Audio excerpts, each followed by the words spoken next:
question is, should we be contemplating within our minds what we should do and what we shouldn't do?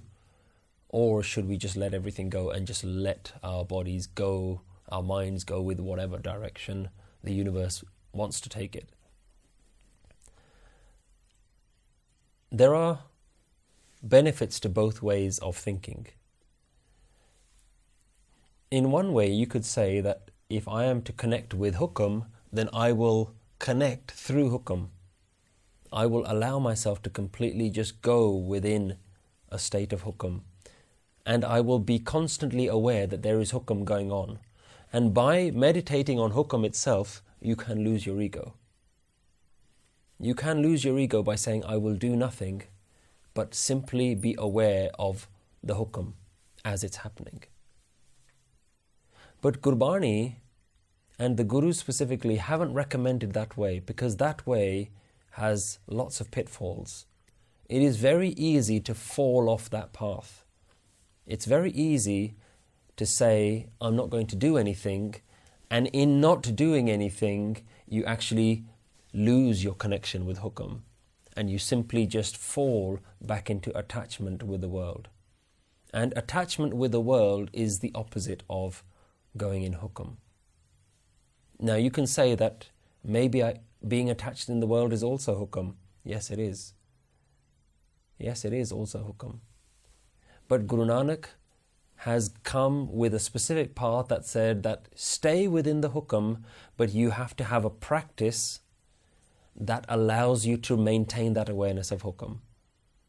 Either you can say that I'm just going to be aware of hookum and I'm going to let hookum do whatever it wants to do. Let nature do what it wants, I give up. You can say that. But if you're not able to constantly be aware that this is your hookum, this is your hookum, this is your hookum, if you're not able to be aware of that all the time, which, let's face it, the mind is not going to be able to do, then Gurus have recommended that you need a practice that allows you to remember that.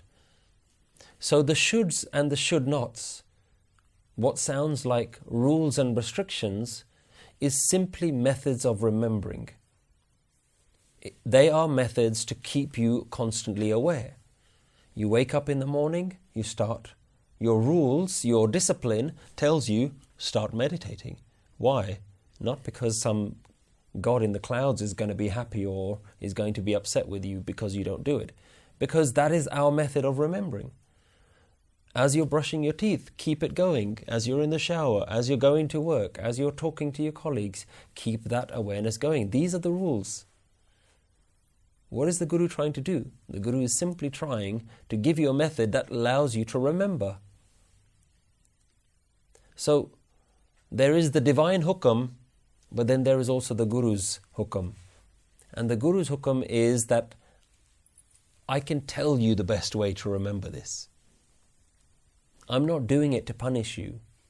I'm not doing it out of some sort of hierarchy that I'm higher than you and you are below me. The Guru never said that I am the master and you are the servants. The Guru says I am the servant and you are the master. The Guru says that I will fall down at the feet of someone who is able to do this. So the Guru is not doing this out of some sort of hierarchy or some sort of sadistic pleasure of seeing ordinary people like us struggling to do the simplest of tasks. The Guru is saying, I know it's hard, but it's even harder if you do nothing. If you do what I recommend, it'll be a little bit easier. It's not going to be perfect.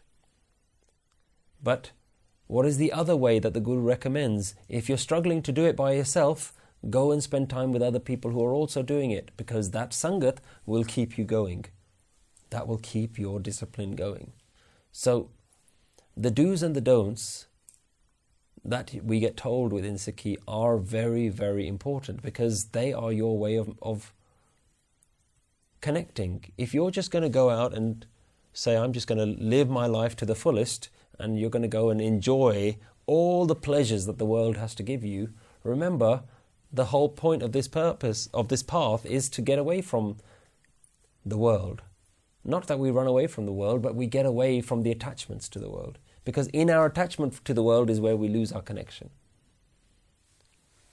So it's very important that we try and maintain as much sangat, as much discipline, and as much company of other people who are also retaining that discipline, if you want to remember this way of thinking.